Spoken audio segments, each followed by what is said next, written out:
Olá, ouvintes! Está começando mais um episódio do Bola na Agulha, podcast semanal sobre esporte e jornalismo esportivo, disponível nos principais tocadores de podcast, Spotify, Deezer, SoundCloud, por aí vai, e no YouTube. O meu nome é Gabriel de Campos e ao meu lado, para conduzir este programa, Álvaro Logulo Neto e Guilherme Vefor, para quem eu passo a palavra, como sempre. Guilherme, me fale se você está bem. Olá, ouvintes. Olá, Gabriel. Eu estou muito bem em mais uma gravação desse podcast tão maravilhoso. Dessa vez, a gravação não significa o fim da minha semana, significa o quase fim, pois estamos gravando numa quinta-feira. E é com muita alegria que eu chego a esse quase fim da semana, a esse TBT ao vivo, passando a palavra para o meu grande amigo Álvaro Logulo Neto.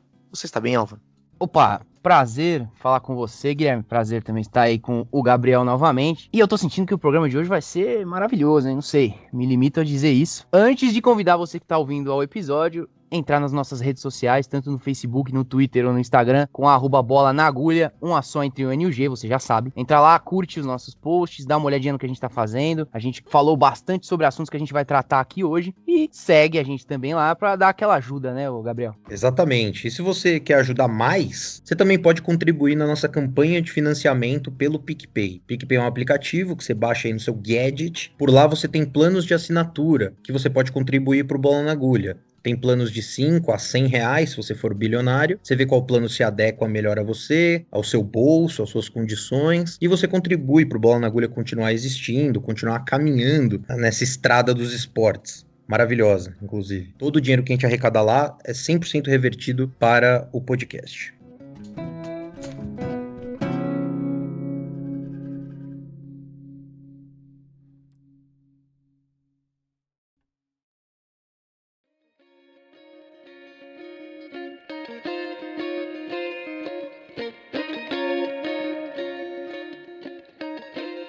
Essa semana, no episódio 22 do Bola na Agulha, a gente volta a falar sobre o Comitê Olímpico do Brasil, o COB. Isso porque a entidade, pela primeira vez em 41 anos, desde 1979, teve eleições para presidente e vice com mais de uma chapa. Também porque o processo eleitoral se deu em um momento bastante conturbado do COB e das confederações que estão vinculadas a ele. Recorrentes denúncias de assédio moral e sexual, suspeita de corrupção e até afastamento e suspensão de dirigentes do movimento olímpico pelos mesmos crimes. De 2017 para cá, muita coisa tem acontecido na gestão esportiva do país, o que aumentou a expectativa em cima das eleições realizadas em 7 de outubro, no Rio de Janeiro. Além disso, estamos às vésperas dos Jogos de Tóquio, como todo mundo sabe, e em ano de pandemia, como todo mundo sabe mesmo. Para falar sobre esse assunto, a gente tem o jornalista Demétrio Vecchioli, do blog Olhar Olímpico, do UOL, um dos mais importantes na cobertura diária dos esportes olímpicos e das entidades que fazem parte do movimento olímpico brasileiro. Demétrio, tudo bem? Obrigado por participar com a gente do Bola na Agulha. Tudo bem, pessoal? Prazer estar falando com vocês, com os ouvintes do Bola na Agulha, Gabriel, Guilherme, Álvaro. Sempre bom poder discutir coisa fora do que a gente chama de campo bola, né?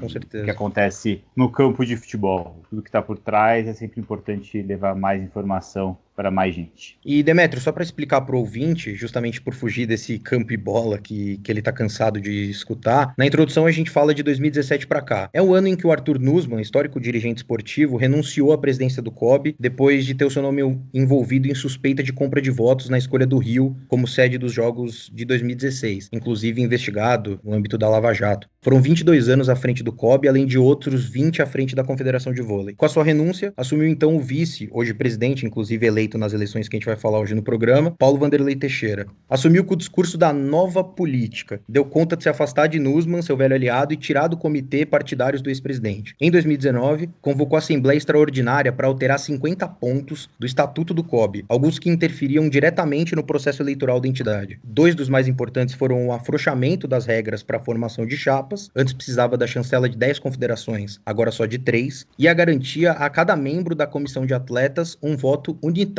Só para explicar, o colégio eleitoral do COB é formado por 35 confederações de esportes olímpicos, 12 integrantes da comissão de atletas, que agora tem um voto para cada integrante, não mais um voto único pelo bloco, e mais os 2 representantes do Brasil no Comitê Olímpico Internacional, totalizando 49 votos. Apesar do rompante democrático e anticorrupção de Paulo Vanderlei na reforma estatutária, foi caso pensado. O dirigente dizia ter garantias de voto para sua reeleição e as mudanças no estatuto incorporariam ainda mais seu nome para o pleito, principalmente entre atletas. Mas o processo foi menos confortável confortável do que ele contava, muito pela falta de transparência da gestão de Paulo, como criticam seus opositores, assim como suspeitas de fraude em compras de serviços de TI e serviços médicos, questionados pelo Comitê de Ética da entidade, assunto que o mandatário, claro, desconversa. A chapa de Paulo Vanderlei Teixeira, com Marco Laporta de vice, venceu ainda no primeiro turno, com maioria absoluta dos votos, 26. A chapa do Rafael Westrup, presidente da Confederação de Tênis, com Emanuel Rego, de vice, aquele do vôlei de praia, ficou em segundo, com 20 votos. Em terceiro, com apenas 2 votos, a chapa de Hélio Cardoso, com Robson Caetano de vice. Bom, Demétrio, primeira pergunta. A gente já vai entrar a fundo nos detalhes da chapa vencedora e da chapa do Rafael Westrup, que ficou bem próxima na votação, mas em linhas gerais, depois desse apanhado todo, a gente pode dizer que de fato a velha política foi deixada de lado com a eleição do Paulo Vanderlei? Qual que é a perspectiva do COB com a eleição dessa chapa? Eu acho que não dá para deixar a velha política de lado quando são as mesmas pessoas.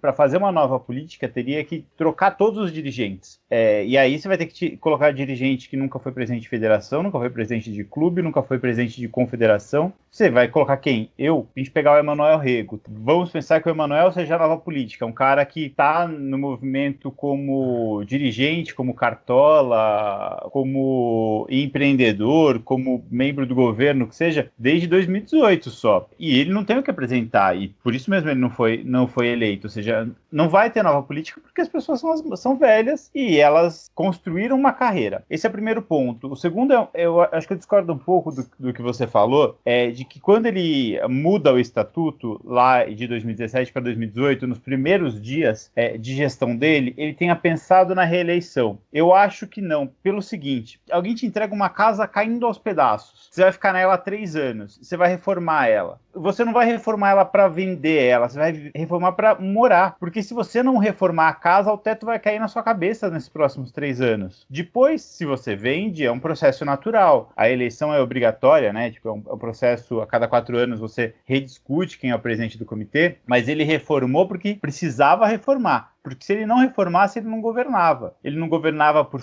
uma falta de reconhecimento da sociedade e porque ele sabia que sem reforma ele não ia ter patrocinador. Ele já não conseguiu patrocinador, conseguiu, na verdade, pouco, o que significa pouco volume de dinheiro. Tendo feito essas reformas, se ele não fizesse, não existiria COB. Independente dele estar pensando em reeleição ou não, o fato é que a alteração do estatuto, promovida por ele, beneficiou a comissão de atletas, né? Que antes ela tinha um voto só, um voto unitário como um bloco, ela passou a ter 12. E, inclusive, o Westrup, ele foi contra essa mudança na época. E aí, num texto seu, você disse que o Westrup, o presidente da Confederação de Tênis, ele era contra o establishment do movimento olímpico, mas era o candidato do establishment no geral. Por ter uma proximidade grande com o Guga, teve um apoio declarado da CBF, foi apoiado pelo Jorge Lacerda, que foi o antecessor dele na Confederação de Tênis, e foi condenado à prisão por fraude. Enfim, a campanha do Westrup, ela foi marcada, inclusive, pela ausência da chapa em alguns debates, algumas entrevistas, mas como a gente disse, a chapa do Paulo Vanderlei, ela também é cheia de problema, né? Desde a construção política dele lá no Espírito Santo, até posturas que consideram autoritárias dele à frente do COB, enfim, a pessoa que o Paulo Vanderlei estava tentando colocar no conselho da entidade, naquele cargo que chamam de independente, né? Que é o Rodney Rocha Miranda, que é secretário de Segurança Pública do estado de Goiás hoje. Numa entrevista para a Folha, ele disse, né? Eu não tenho nada a ver com esporte, eu sou só amigo do Paulo Vanderlei e do primo dele, do irmão dele, que é juiz no Espírito Santo. Então há quem diga que foi uma disputa entre o sujo e o mal lavado, né? Você mesmo falou que a velha política não... menos pior. Isso, exato. Você acha então que era melhor o Westrup na frente do COB ou manter o Paulo Vanderlei, de certa forma, é o menos pior? Pessoalmente, uma vez que passou esse processo, se eu fosse eleitor, não sou, eu acho que o Paulo é uma opção menos pior. É importante a gente lembrar, quando o Paulo assumiu, existia o seguinte cenário, tá? Uma pressão grande da sociedade e do governo. O Leandro Cruz, ex-ministro do esporte, naquele momento secretário executivo do Ministério do Esporte, quando o Paulo Vanderlei assume. O Leandro, ele era uma peça da família Pisciani, ainda que não seja família, mas ele era uma peça do grupo Pisciani, naquele momento secretário executivo, e que tinha ele e outras pessoas dessa família interesse, me parece genuíno, em melhorar as coisas no movimento olímpico. Até porque isso trouxe dividendos eleitorais, eles fizeram a coisa certa e isso de alguma forma é elogiável e recompensado. E ali existe uma pressão muito grande para que fosse assinado o TAC, que foi assinado, termo de ajustamento de conduta. O COB fazia muita coisa errada, e coisa errada não é só roubar dinheiro, tá? Coisa errada é ter posturas que não são ideais de transparência, de compliance, etc. E ali o governo tinha na mão a caneta para assinar um negócio que é o certificado de cumprimento da Lei 18 e 18A da Lei Pelé. E aí ele fala, ó, ou você faz o que eu quero que você faça, ou eu não assino mais esse papel. Sem esse papel, eu não te dou dinheiro. E eu estou respaldado. E aí o COB se viu obrigado a melhorar. E entre as obrigações, a exigência para que tivesse 12 atletas. Então, a hora que o Paulo toma a decisão de rever o estatuto, de diminuir custos, de ser mais transparente e de aumentar o número de atletas, ele está fazendo isso porque ele precisa dar uma resposta para a sociedade, mas porque ele precisa dar uma resposta para o governo, para quem dá o dinheiro. E ele achou que isso, inclusive essa proximidade com o Leandro, fosse resolver muita coisa. O Leandro controlou muito dinheiro e ajudou, como secretário de esporte do DF, ajudou demais o Paulo Vanderlei e o grupo do Paulo Vanderlei. E aí, falando tudo isso, eu gosto de falar, mas voltando para essa pergunta do Rafael Estrup, o Rafael se vende como a nova política, mas está longe de ser. A nova política dele é igualzinha à velha política. Ele só é mais bonito, mais cheiroso, ele só se veste melhor. Só o terno dele é mais da moda do que o terno do Paulo Vanderlei. Fazendo uma analogia política, ele é o novo partido político, que na verdade tem ideias velhas e ideias... o novo, ele é o Felipe Sabará, sabe? Ele é o cara que é o novo e que acha que o melhor é o Maluf. E esse Felipe Sabará do esporte, o Vestrup, no começo dizia que ele ia ter muito apoio, né, dessa comissão de atletas, inclusive pela figura do Emanuel e tal. Por que foi tão determinante a participação dos atletas, se é que ela foi? E mais que isso, da onde vinha uma certeza que o Paulo Vanderlei, ele dizia isso, que tinha muita certeza de que as federações estavam com ele, de que ele tinha o voto da grande maioria das federações, enfim, ou das confederações, na verdade. Da onde vinha essa certeza toda e se de fato essa participação dos atletas foi determinante, por que ela foi determinante? Eu acho, ele de fato sempre falou que tinha certeza da vitória, mas essa certeza nunca foi tão certeza. Ao montar um grupo de inicialmente 17, mas chegou a ser 22 confederações ao lado dele, e tinha alguns atletas que ele tinha certeza que votariam com ele, o Estrup só ganhava a eleição se ele conseguisse tudo, assim. Se ele conseguisse ao menos metade dos votos da comissão de atletas, se ele conseguisse reverter um grupo grande de traição do Paulo, se ele conseguisse as confederações que estavam, vamos chamar de divididas, e que ele conseguisse os votos do grupo de terceira via, que é o grupo do Hélio. Então ele chegou na eleição como azarão. Vou dar um exemplo, no dia antes da eleição, os presidentes todos foram pro Rio, chegaram lá, foram almoçar, jantar, conversar. Aí eu liguei para um cara do grupo do Paulo Vanderlei, ele falou, tá aqui comigo 16 pessoas jantando, todos presidentes de confederação. E quem não tá é porque não chegou ainda. Pelo menos até agora, faltando 13 horas para a eleição, a gente não teve deserção. Se os caras não traírem, vai ser na sacanagem. Porque antes, 2 presidentes de confederação, o Euclides, que é presidente do Golfe, que inicialmente estava com o Alberto Murray, entrou no grupo do Paulo, estava no grupo de WhatsApp do Paulo, chegou a 2 dias da eleição e falou, gente, eu estou saindo do grupo, obrigado, beijos, tem outro candidato. Porque ele havia mudado de lado e ele conhecia muito bem as propostas dos 4 candidatos. De duas uma, ou ele mudou de lado faltando 2 dias da eleição, e aí algum motivo muito não nobre o convenceu, ou ele estava decidido há muito tempo e estava no grupo para ser o X9. E o outro é o presidente da Confederação de Wrestling, que é o DOCA, Pedro Gama Filho. Ele é amigo do Paulo Vanderlei, as famílias são amigas. A família do Paulo Vanderlei é uma família ligada ao judô, a família, o pessoal também chama de Pedrinho, é ligada ao wrestling, e é o cara mais próximo do Paulo pessoalmente. Aí dá 36 horas antes da eleição, fala, gente, tô saindo, mudei de lado. Só que é isso, voltando para a ligação, eu liguei pro cara e falei, olha, eles estão aqui, tirando o Euclides e o Pedrinho, todo mundo continua com a gente. Só que tinha boato de que 2 caras iam trair, pelo menos 2. Liguei para um deles e falei, viu, tudo bem? Tudo. Você tá no jantar do Paulo? Tô. Então você não vai trair, vai votar com o Paulo. Ele falou, não, só vim porque são todos meus amigos, tal, eles estavam vindo, me chamaram. Cara, você tá no grupo dos caras, os caras estão jantando, você tá falando que você não tá falando pra mim que você vai votar no Paulo? Eu falo, não, é porque eu não almocei. Aí eu precisava jantar, eles me chamaram pra jantar, eu vim. E o cara é do grupo. É lógico que ele traiu o Paulo. O outro, que não me disse que ia trair, mas também não disse que ia votar, acho que eu posso falar nesse caso, o Vasconcelos, presidente do ciclismo, ele foi candidato ao Conselho de Administração, ele teve voto de todas as confederações. Ele teve o voto do grupo do Paulo, ele teve o voto de todo mundo do grupo do Rafael. Rafael. Como ele fez isso, não é porque ele é um dirigente elogiável, exemplar, assim. Do que depende dele, o ciclismo não classificou ninguém na estrada para a Olimpíada, não classificou ninguém na pista para a Olimpíada, só tá classificando no mountain bike porque o Avancini se banca. Ele é um péssimo gestor. Por que ele conseguiu todos os votos? Cara, a gente presume que ele fez jogo duplo. Em quem ele votou, pelo resultado, eu apostaria aqui no Rafael. Então, virou isso, tipo, uma eleição de traições. Tendo o Paulo mais confederações, ele só podia sofrer mais traições, entendeu?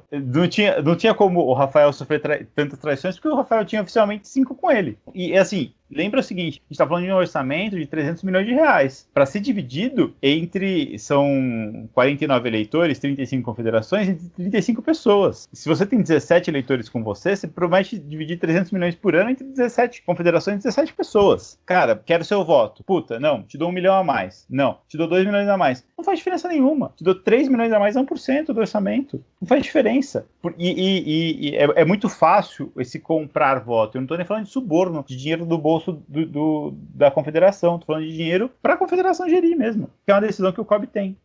Agora a gente entrando um pouquinho mais nas questões dos planos que essa nova gestão tem para o esporte olímpico brasileiro daqui para frente, um assunto que é sempre recorrente quando se fala nessa questão é da captação de verba do Comitê Olímpico do Brasil, né? Como o COB fatura. E antes das eleições, o Paulo Vanderlei tocou em 2 pontos. Primeiro, que ele acredita bastante na possibilidade de captar recursos por patrocinadores privados, que segundo ele é algo que o COB já faz, e ele até exaltou isso, que já tenta fazer pelo menos desde 2018. A estratégia dele é trabalhar a imagem do COB para tentar buscar esses parceiros, né? Outro ponto que ele destaca sobre o dinheiro proveniente das loterias, que ele gostaria muito de sentar com todas as confederações e discutir esse repasse. E aí a gente falou um pouco sobre isso no comecinho do nosso podcast, lá no episódio 3, e para quem não se lembra, ou para quem não ouviu, o dinheiro das loterias é a principal fonte de recursos do Comitê Olímpico do Brasil, né? Ela é proveniente da Lei Agnello-Piva, que é uma lei que tem desde 2001, e destina parte da arrecadação bruta das loterias federais para o Comitê Olímpico do Brasil e o Comitê Paralímpico do Brasil. Era uma fatia de 2%, né? E que depois, em 2015, até houve um aumento dessa fatia, enfim. A principal fonte de recurso é essa. E é algo que o Westrup criticava muito, né? Essa dependência desse dinheiro. Como também há a crítica que veio da outra chapa, do Hélio Meirelles Cardoso e do Robson Caetano, de que é inaceitável o COB não ter um patrocinador que seja monetizado, né? Que aporte os recursos em dinheiro. O comitê só tem patrocinadores que permutam serviços e produtos. E aí, diante desses fatos, eu gostaria de saber o que você julga ser o modelo correto para que o COB consiga equilibrar esse seu faturamento sem ser tão dependente das loterias, se as parcerias privadas são de fato esse caminho e se o Paulo Vanderlei está correto em dizer que elas estão acontecendo, e se você acha que ele vai conseguir de fato discutir melhor o repasse da Agnello-Piva com as confederações. Minha leitura do que o Paulo tem dito é um pouco diferente. Eu acho que ele tá, não vou dizer satisfeito, palavras dele para mim, a gente nunca fica satisfeito, a gente sempre quer mais dinheiro no bolso, mas ele não acha que é pouco dinheiro, e acho que eles não acham mesmo. Eu vou fazer uma comparação rápida. Quando o novo presidente da Confederação Brasileira de Basquete assumiu, acho que em março de 2017, o Gui Peixoto, ele olhou e falou, bom, o Bradesco nos pagava 20, não aceito menos que 15 de patrocinador master. Pode anotar aí, 15 master e 8 um segundo patrocinador. Ele tem um patrocinador de R$1 milhão. Passou 3 anos. Eu sou empresário, eu sei fazer isso. Ele é o maior transportador de Ambev no Norte e Nordeste. Você imagina o tanto de caminhão, o tanto de negócio que esse cara faz. O tanto de movimento, de dinheiro que esse cara movimenta. Como empresário, ele não é uma pessoa que caiu de paraquedas, não é alguém que não tem tato para negócio. O maior patrocínio da confederação dele é de R$1 milhão. Por que ele não chega em 15? Porque não existe isso no mercado brasileiro mais. Não existe retorno, não tem como. Quando o Westrup diz que ele vai conseguir um grande patrocinador, é mentira. Quando o Hélio diz, é mentira. O Hélio comanda a Confederação de Pentatlo Moderno desde 2002. A confederação dele nunca teve um patrocinador. O grupo político dele, remo, tênis de mesa, tiro esportivo, levantamento de peso, só 2 confederações, levantamento de peso e remo, tiveram patrocínio da Petrobras, porque a Petrobras, em algum momento, ela falou, eu quero botar dinheiro em algumas confederações, e fez Unidunité, escolheu algumas, e essas 2 entraram. Mas também era porque era um movimento do governo oferecer dinheiro. Isso em 2006, 2007, mas foi até 2013, se eu não estou enganado. O governo Lula e Dilma quis colocar dinheiro no esporte. Não é porque eles tinham uma boa imagem. Então, se fosse fácil, as confederações tinham dinheiro. Eu fiz matéria outro dia, a Confederação de Judô, que é uma confederação bem gerida, com boa imagem perante o público, ela teve queda de 83% da receita de patrocínio. A gente está falando de uma confederação bem sucedida. A gente pega uma confederação bem gerida, você olha lá, o rugby tem Heineken, tem a Accor, tem Bradesco, tem Correios. Você fala, nossa, esses caras estão ganhando dinheiro. Eles só fecharam o balanço de 2018 porque eles pegaram 2 milhões emprestado com mecenas. Emprestado é doado, na verdade é doado, né? Tipo, emprestado a fundo perdido. Uhum. Não existe esse dinheiro no movimento olímpico. Então,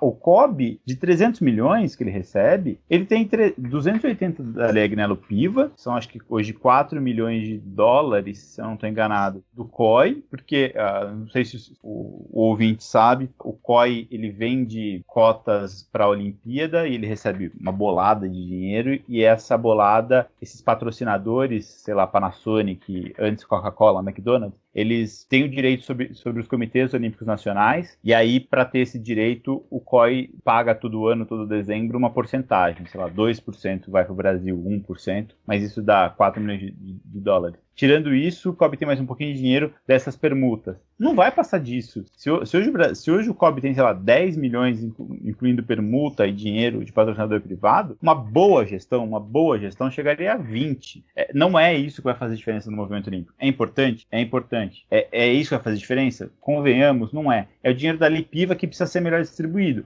Tem um exemplo que eu acho absurdo, assim. O tiro esportivo não vai para a Olimpíada de Tóquio. Não vai. Só que um menino talentoso, Leonardo Lousada, ganhou uma medalha de ouro no Campeonato Mundial Júnior. Por causa dessa medalha de ouro e por causa da medalha de 2016 do Felipe Vu, que foi também um ponto fora da curva completamente, o tiro esportivo tem mais dinheiro, ganha mais dinheiro que a natação, o polo aquático, o nado sincronizado junto. A divisão é mal feita. E aí, por isso, o dinheiro não é bem usado. E agora com essa questão, Demétrio, de que as confederações vão poder utilizar o dinheiro das loterias para pagar também suas dívidas com a União, né? Isso foi uma notícia até que você deu há cerca de uma semana atrás, né? De que maneira que isso vai impactar ainda mais? Porque poderia virar uma bola de neve, né? Como você mesmo diz. Eles não recebem os dinheiros porque eles estão em dívida. E aí isso vai crescendo.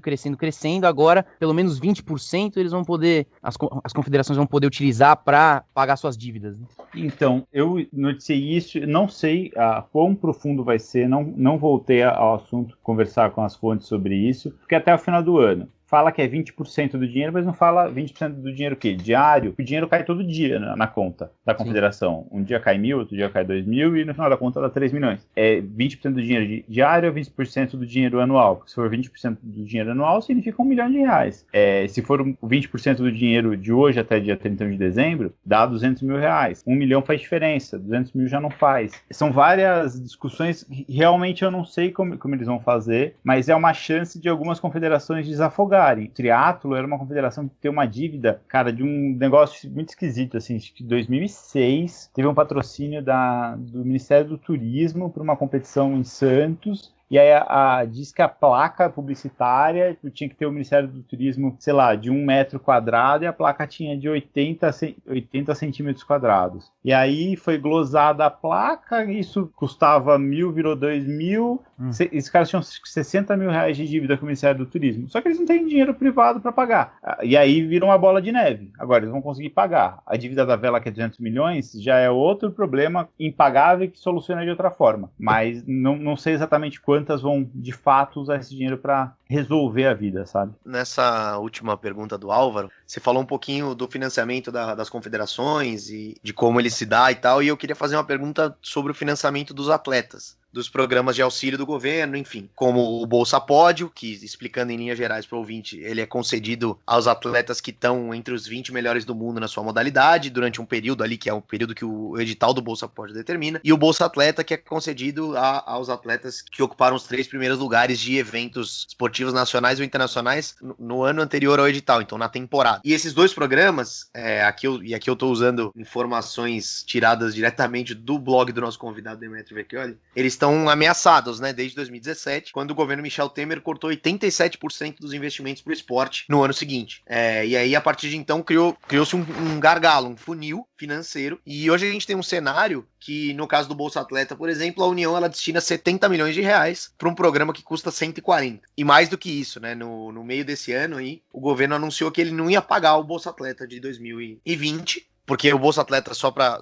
explicar, ele já vinha sendo adiado nos anos anteriores, já vinha sendo pago com atraso, então já tinha um problema nesse pagamento. E aí o governo anunciou que esse ano não vai pagar, mas que vai abrir o edital de 2021 em janeiro, ao invés de agosto, né? A justificativa do governo é também para reduzir um pouco os danos de não pagar esse ano, mas é para aproximar mais o desempenho esportivo do início do edital, assim. E para além disso, o governo vetou agora no dia 15 de outubro o pagamento do auxílio emergencial de R$600 para atletas, que aí não são necessariamente os atletas que recebem o Bolsa Atleta, são outros atletas que entrariam nesse bolo. Eu queria saber de você qual o papel do COB na negociação desse tipo de ação do governo, e o que essa nova gestão agora, ou essa continuação da gestão do Paulo Vanderlei, poderia fazer para, de repente, regulamentar ou melhorar as condições de pagamento da Bolsa Atleta, da Bolsa Pódio, e até, de repente, pensar num auxílio para os atletas que não necessariamente são esses atletas, entre aspas, de elite, que recebem esses outros auxílios. Cara, o COB participa muito pouco. A gestão, na verdade, essa foi uma discussão importante, assim, dentro da eleição, disso que a gente estava falando, do Westrup ser o candidato do establishment, de posar ao lado do secretário de esporte, de querer se mostrar como o cara que tem influência em Brasília, porque de fato é uma coisa que o Paulo Vanderlei não fez. É um cara rude, grosseirão, assim, estúpido, diria, como personalidade, tá? Não estou avaliando ele como gestor, mas que não é de fácil trato. E não sei se por causa disso, se porque uma pessoa mais introvertida, ele não fez que o COB tivesse influência.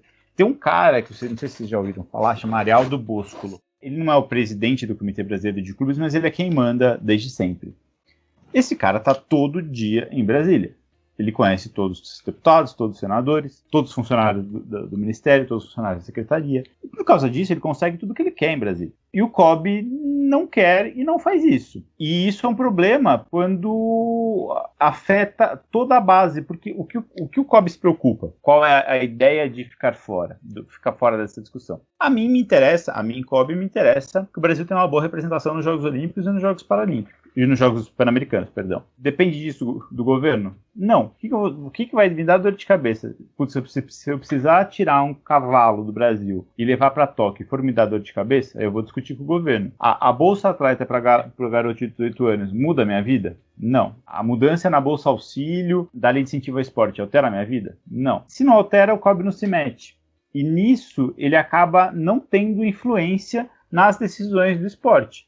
Ele tentou influenciar na escolha do que seria o próximo ministro, o próximo secretário, no começo do governo. Não conseguiu. Entraram os militares, foi uma derrota do COB, e ali eles se afastaram do movimento.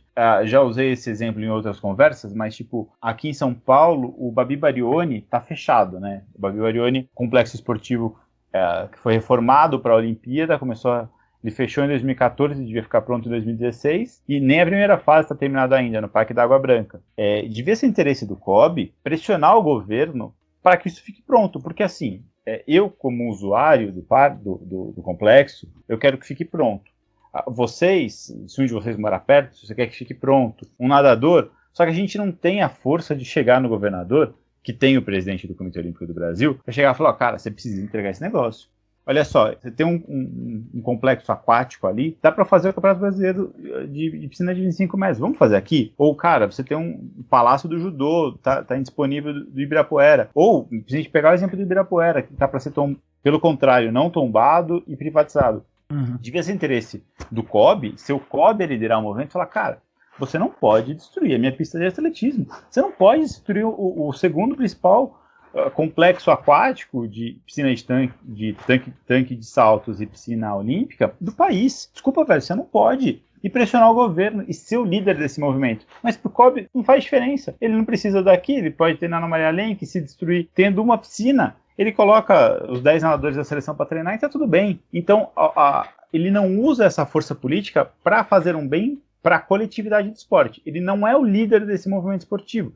E eu acho que isso é um grande problema. Entre tantos outros problemas, né, que existem acerca do tema, e uma questão que ganhou grande repercussão foram medidas de inclusão e diversidade de gênero, sexual, raça, e medidas que o COB teria que tomar em relação a isso, e muito em função de vários casos que têm aparecido nos últimos anos.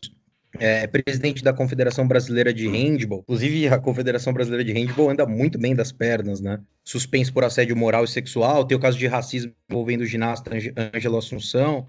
Abuso sexual do técnico da ginástica artística, o Fernando Lopes, acusado por várias atletas e ex-atletas. E a chapa do Paulo Vanderlei bateu no peito, dizendo que uma série dessas medidas foram criadas desde que ele assumiu a presidência em 2017 e que seriam continuadas na próxima gestão. Ele fala do Programa Mulher no Esporte Olímpico, curso de prevenção e enfrentamento do racismo. No fim das contas, Demétrio, quanto dá para ficar esperançoso com essas medidas para que o esporte brasileiro lide a fundo com essas questões de preconceito, assédio? Eu acho que está melhorando, mas está longe do ideal. Acho que o exemplo do handball, super atual, a gente está gravando aqui hoje, posso falar que dia que é? Dia 22 de outubro. Pode. Aqui vai ao ar. Aqui é um podcast da transparência aqui. Hoje o presidente da Confederação de Handball, o Ricardinho, é um cara condenado por assédio sexual pelo Conselho de Ética do COB. E aí, o Conselho de Ética vai lá, pune e fala, esse cara não participa do movimento olímpico. Ele cometeu assédio, inclusive, numa missão do COB. Ele pode comandar a confederação, só que então a confederação não vai ser filiada ao COB. É essa a regra. E aí a justiça diz que não, diz que ele comanda a confederação, beleza, ele pode assumir, o handball pode dar a ele autoridade, só que foram criadas as regras para que esses casos sejam punidos. Precisa haver punição. E a punição precisa ser exemplar. O COB hoje está discutindo se leva a seleção de handball dia 30 para treinar em Portugal. Eu acho que não tem que levar. Mas vai prejudicar os atletas. Sim, é o certo. Quem contratou o técnico, quem mudou o técnico da seleção no dia que assumiu porque quer mudar o técnico da seleção e quer ser, é o cara que não tem legitimidade para estar no cargo. Se ele não tem legitimidade para estar no cargo, o técnico da seleção, por melhor que seja, não tem legitimidade para estar no cargo. O sistema está falho, o sistema do handball não pode funcionar. E as coisas só vão mudar quando o COB fala assim, cara, eu não vou te dar dinheiro. Quando você for presidente, o handball não tem dinheiro. Os funcionários não recebem, a confederação vai ficar com dívida porque não vai pagar imposto, a seleção não vai jogar, e se você continuar assim, você não vai nem pro pré-olímpico. E o handball vai ficar fora da Olimpíada. Velho, a nossa prioridade é combater o assédio sexual. Não vai. Precisa ser assim. E eu acho que esse é um caso que internamente dentro do movimento olímpico está sendo um divisor de águas, assim, porque para o Paulo Vanderlei é muito fácil aceitar também. A justiça deu a decisão, eu acato e beleza. Cara, não, a gente vai até o fim porque a gente acredita nisso. E aí o COB vai ter que aprender a lidar com cada vez mais atletas reclamando e cada vez mais esses casos expostos. E vai ter que dar respostas rápidas para a sociedade. Os casos de racismo vão continuar, o do Ângelo não foi o último. O racismo não acabou e não vai acabar mês que vem. E cada vez mais esses casos de racismo vão ser expostos. Então ele vai precisar saber lidar e vai precisar ter uma posição firme que vai valer para aliados e para não aliados. Inclusive desculpa te interromper, nas entrevistas em que ele deu falando sobre esse assunto, porque, claro, foi um assunto muito perguntado por esses acontecimentos recentes, ele fala muito nessa questão de inclusão. Não, a gente vai criar um programa para colocar mais mulheres no conselho, a gente vai criar um programa para isso, para compreensão do que é e como combater o racismo, mas talvez medidas punitivas para os casos que já estão vigentes seja completamente deficitário, né? Como você está dizendo. Isso o Conselho de Ética, ele é independente, assim, cabe ao COB executar as punições, as execuções do Conselho de Ética, que estão começando agora. Mas tem um caso legal, foi da natação. Quando foi convocado para a Missão Europa, saiu a convocação da natação, eu falei, cara, isso aqui é errado, ele só prioriza o topo da pirâmide, e aí você não forma atleta, se você só olha para cima, não vai crescer. Isso prejudica quem tá embaixo, que é hoje, principalmente as mulheres. Eu fiz essa crítica e ficou por isso mesmo. No dia seguinte, a Poliana fez essa crítica. Falou, olha, 22 pessoas, 20 são homens. Gerou um burburinho assim, tipo, ela publicou no Instagram, em 2 horas, todas as nadadoras do Brasil tinham compartilhado aquela mensagem. Todas estavam incomodadas. Pô, tô vendo os caras lá e só porque eu não tenho índice olímpico, eu não tenho a chance de treinar, vou ter que ficar em casa. E a hora que que é uma atleta aposentada, reclamou, todas se sentiram empoderadas para reclamar. E em 2 horas, todas as nadadoras brasileiras haviam deixado claro que elas estavam incomodadas. O que fez a Confederação Brasileira de Esportes Aquáticos? Chamou para uma conversa no dia seguinte. Falou, essas são as regras, a gente fez elas, a gente é responsável por elas, mas a gente entende a reclamação de vocês, a gente entende que precisa resolver. A gente não vai resolver falando, então beleza, então vocês vão para a Missão Europa, porque vai resolver agora e só. O que vocês querem? Vamos conversar? E ali começou uma conversa semanal entre confederação e atletas para entender qual é o problema e resolver. Não vai resolver hoje, não vai resolver amanhã, talvez comece a resolver no ano que vem. É resolução que vai levar tempo, mas precisa haver essa boa vontade. Me parece que o COB tem alguma boa vontade hoje. Equivalente a essa, que do exemplo do desporto aquático? Acho que não. Mas vai precisar fazer isso. E aí as respostas, elas vão ser... Adianta um cursinho de assédio. O mesmo caso do Ricardinho. Ele chegou, uma assessora de... O nome está no processo, mas não vou falar o nome, mas acho que eu posso falar o cargo, porque tudo isso é público, a gente só está omitindo o caso por uma escolha nossa. A assessora de imprensa chegou um dia e falou, chegou na assessoria do COB e falou, eu sou a nova assessora de imprensa do handball e eu vou ao PAN. O que eu preciso fazer? Manda seu nome aqui e tal. Isso uma semana antes do PAN. E aí, paralelamente, ele chegou e falou, chegou para a área de viagens e falou, eu quero um outro quarto de hotel, eu e a pessoa X. Ninguém olhou e falou, peraí, a assessora de imprensa que ele está apresentando como nova assessora da confederação é também a acompanhante que vai ficar no quarto dele? Aí eles chegaram, ela disse que descobriu lá, chegando no quarto do hotel, que ela ia ter que ficar com ele, se recusou, brigou, o COB foi acionado, ele queria que ele fosse dormir no quarto de outro presidente, tipo, dividir com outro presidente para ela ficar no quarto. É um hotel mais chique, né? Eles falaram, não, a gente resolve, deixaram ele no quarto e levaram ela pro quarto onde estavam pro hotel onde ficam os funcionários do COB. Inclusive os assessores de imprensa, pagaram, resolveram. Só que ninguém olhou e falou, isso daqui é grave. Precisou uma denúncia anônima 15 dias depois. O COB não chegou e falou, tem um problema, Ricardinho, que porra é essa? O que você tá fazendo?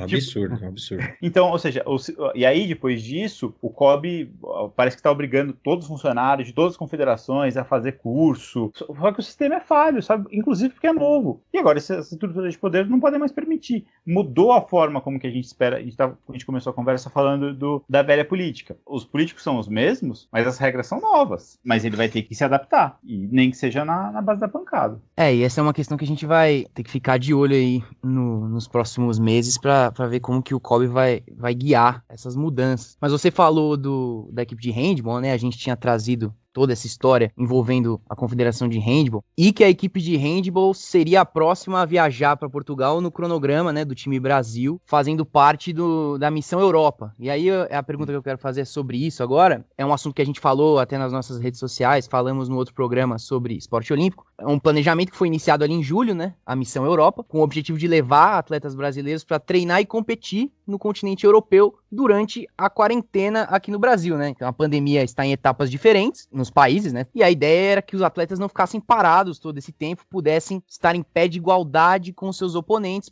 na preparação para as Olimpíadas de Tóquio, que são em 2021 agora. E o centro de treinamento foi estabelecido em Portugal. Na época, a justificativa foi até bastante incisiva de que Portugal era um país que tinha lidado muito bem com a Covid-19, era uma ótima alternativa, enfim. Nos últimos dias, as notícias que chegam é de uma preocupação do COB com a continuidade dessa Missão Europa, porque Portugal retornou a uma situação de calamidade. Tá voltando com o isolamento social um pouco mais restrito, né? Enfim, é uma segunda onda de contágio na Europa, que foi até bastante especulada há meses atrás que isso aconteceria, que também está acontecendo, por exemplo, na França, um outro país que anunciou o restabelecimento do estado de emergência. E aí vale ressaltar que é um aumento pequeno nos casos em Portugal, mas que não deixa de ser um aumento, e como precaução optou-se por esse enrijecimento dos protocolos. Diante disso, uma primeira pergunta: em que pé que você acha que fica a Missão Europa com essa situação, né? Ela deveria ir até o final de dezembro, revezando os atletas. Na verdade, qual você acha que são as alternativas que o COB tem, né? Não dá pra saber qual que vai ser a situação do Covid em Portugal, mas dá para tentar entender quais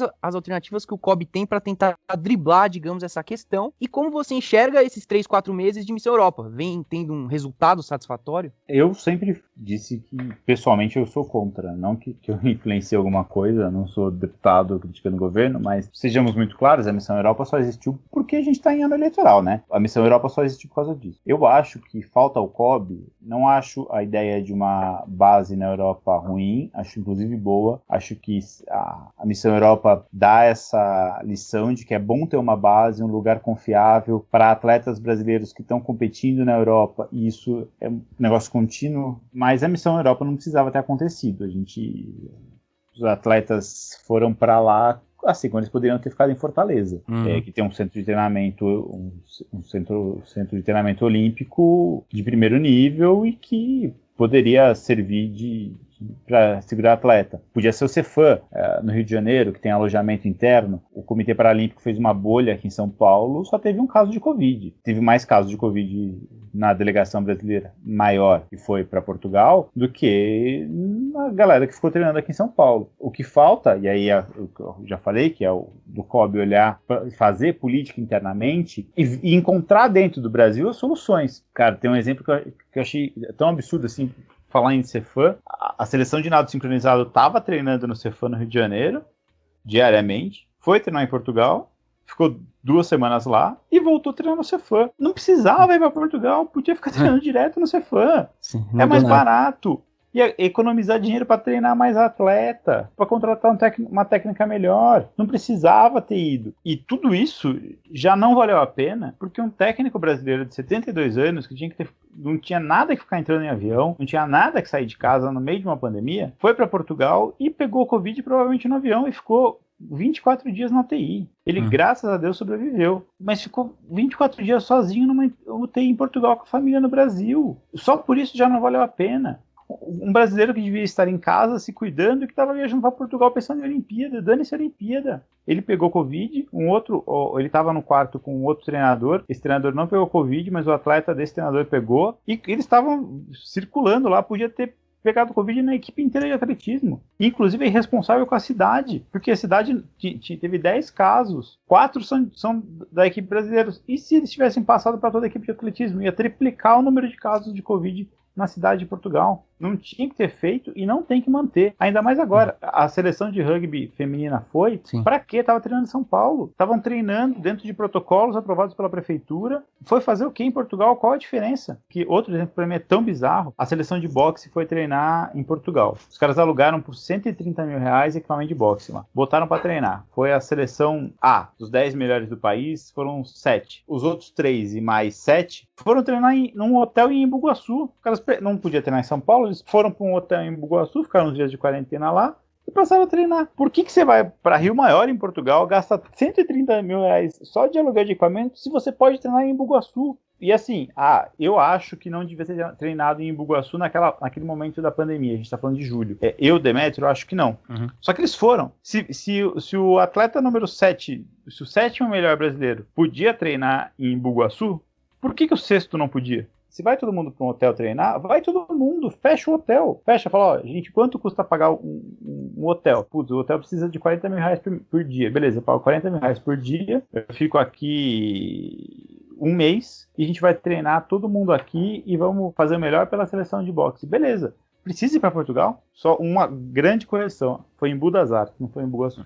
E é uma impressão mesmo que passa, mas para as pessoas que não acompanham diariamente o COB e o movimento olímpico brasileiro, pode passar despercebido, mas parece bem evidente mesmo que é uma medida em grande parte eleitoral. Porque a nossa imprensa tá a fim de contar o que o COB quer contar, né? Isso é outro ponto, legal, Ô Demetrio, a nossa imprensa quer saber quem é o técnico do Palmeiras, e eles têm 40 programas ao vivo só para falar sobre isso, entendeu? Não, e assim, é muito... Se você confronta, então, se eu chego e falo, Paulo, eu acho que o Paulo Vanderlei está fazendo um absurdo de levar atleta para... Tem esse problema ainda, eles levaram vários ex-atletas com direito a voto para dar palestra em Portugal. Dar palestra é passear, né? Se você critica, fala, mano, os caras estão se vendendo assim, tipo, eles não deviam ter ido. Ou você ganha como vira seu inimigo o Paulo Vanderlei, a gestão, o diretor de esportes, os atletas, que acham que você está sugerindo que eles estão se vendendo, a confederação, os atletas, dá dor de cabeça criticar. Então é mais fácil não criticar, contar, olha só, tá indo, olha que bonito, olha que legal, olha aqui. E aí fica mais fácil, e aí parece que de fato é bonito. Mas eu vejo um monte de problema. Cara, teve um exemplo, teve uma menina, Paola Reis, do BMX. Ela é de Salvador e ela não... Tem uma treta que ela treina num lugar ruim, o treinador quer que ela treine num lugar melhor, mas ela também não super quer treinar, e aí, porque ela não quer treinar, não dão ajuda, e porque ela não tem ajuda, ela não quer treinar, e fica nessa. E aí ela decidiu, conversou, então beleza, vai voltar a treinar. Os caras falam, se você treinar durante 20 dias em Salvador, a gente leva pra Portugal. Beleza. Deu 7 dias, os caras falaram, beleza, você treinou, você se dedicou, então a gente vai te levar para Portugal. E aí mandaram ela para Portugal sem o técnico dela. Ela chegou em Portugal, uma pista de BMX, é um lugar que só anda profissional. Você é júnior, você não pode andar numa pista de BMX Supercross, porque é perigoso. A menina, na primeira volta, se machucou feio, teve que operar. Não adianta você colocar para treinar alto rendimento se você não faz o mínimo na base. A menina não podia andar na pista, ela andou na pista, se machucou, agora vai perder a Olimpíada. Impressionante. E tem ainda a questão isso eu não sei até que ponto pode influenciar ainda mais a questão da eleição do Marco Antônio Laporta ser o chefe da missão do Brasil, né? Ele tá bastante envolvido com a missão Europa, e aí também tem esse ponto ainda, né? Ele gosta bastante de falar da missão Europa de uma forma bem, como se diz, caprichada, né?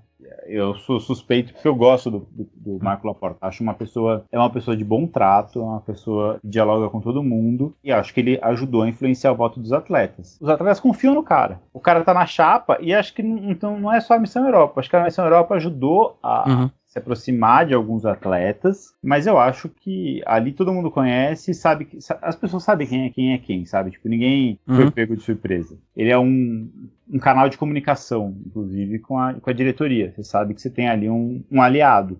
A gente poderia ficar aqui muito mais tempo falando sobre vários assuntos que envolvem o COB, a eleição e o projeto olímpico brasileiro como um todo, mas a gente também precisa respeitar... longas foram atrapalhar. Não, foram boas respostas, quanto mais longas, melhor, mas a gente também precisa respeitar o limite do programa. Preciso passar por um media training.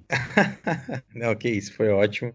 Demetrio, obrigado por participar, por falar com a gente sobre esse assunto que é bem específico, vários detalhes, mas acho que a gente conseguiu cumprir vários assuntos importantes da eleição do COB que afetam diretamente não só o esporte brasileiro, como as pessoas no geral, né? Cara, o que eu falei no começo, termino falando. Muito importante abrir cada vez mais espaços para falar sobre o que no fundo determina se o Brasil ganha ou perde.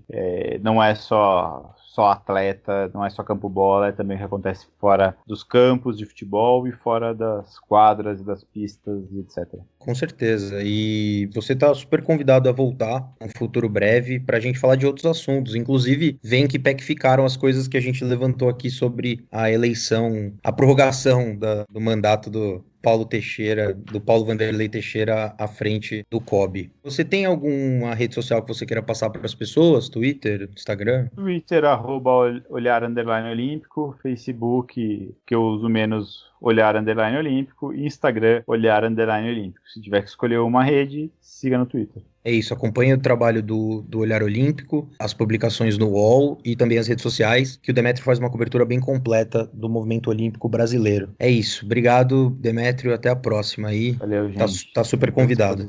Abraço.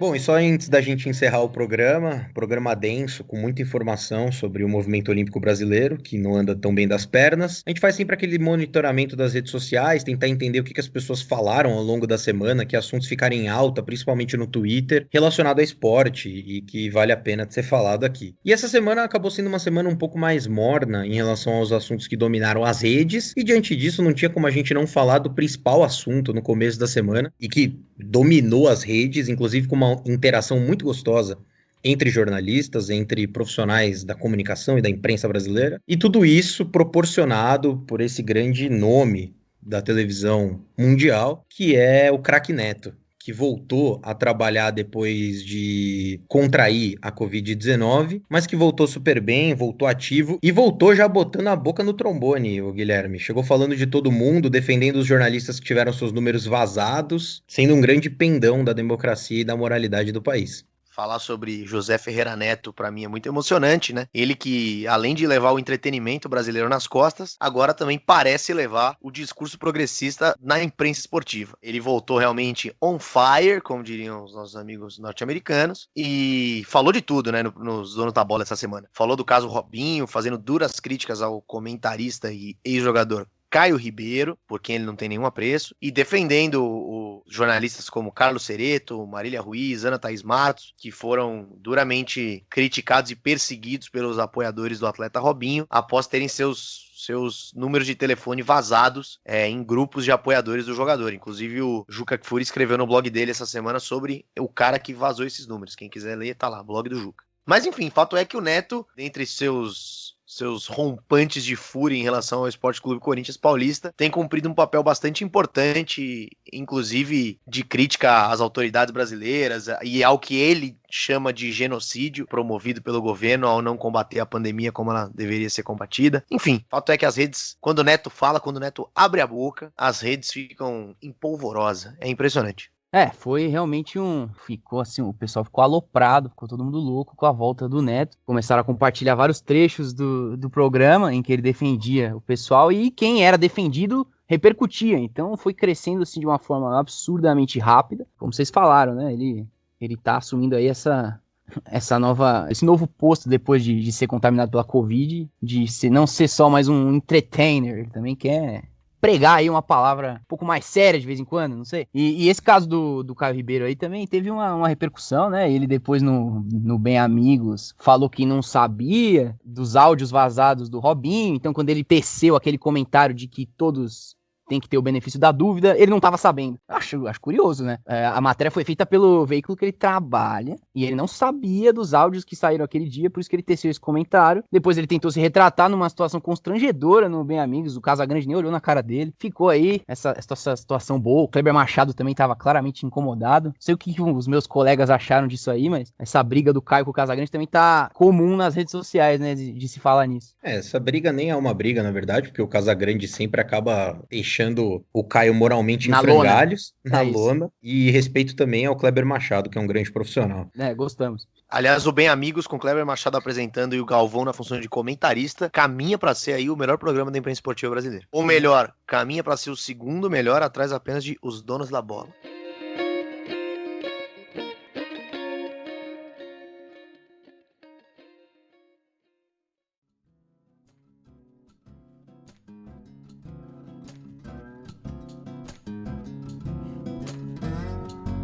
Vamos encerrando, então, o 22º episódio do Bola na Agulha. Sem mais delongas, eu só agradeço a presença dos meus grandes colegas Álvaro Lugulo Neto e Guilherme Vefor, para quem eu passo a palavra, se despedir da audiência.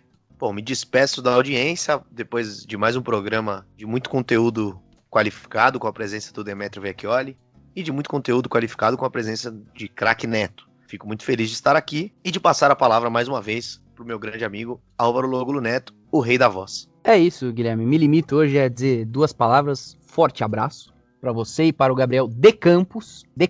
Gabriel De Campos tem esse belíssimo sobrenome. Você também tem, Guilherme Vefor, nesse programa maravilhoso. É tudo lindo, não é, Gabriel? Você não tá feliz também? Sim, eu tô bastante feliz. É uma felicidade bastante contagiante que me invade quando eu lembro desse evento. Inclusive, se você quiser participar dessa festa bastante empolgada, você pode ajudar a gente nas redes sociais, espalhando o nosso conteúdo, curtindo o nosso conteúdo, @bola na agulha, um A só entre o N e o G. E se você quiser contribuir ainda mais com o podcast, você é um entusiasta e quer que esse projeto continue, tem a nossa campanha de financiamento coletivo pelo PicPay. Só baixar o PicPay no seu gadget, no seu smartphone, ir lá em assinaturas, escrever lá, Bola na Agulha. Aí ele vai te direcionar para o nosso perfil, você clica, tem 5 assinaturas. Todo o dinheiro arrecadado no PicPay é 100% revertido pro podcast. A gente tem uma série de gastos com a produção desse podcast, é 100% independente. E essa campanha de financiamento ajudaria muito a gente a continuar tocando esse projeto que a gente estima tanto e que tanto ilumina a pauta esportiva brasileira. Muito obrigado para vocês, a quem ouviu até agora. Para quem não ouviu também, desistiu, também um abraço. E até semana que vem.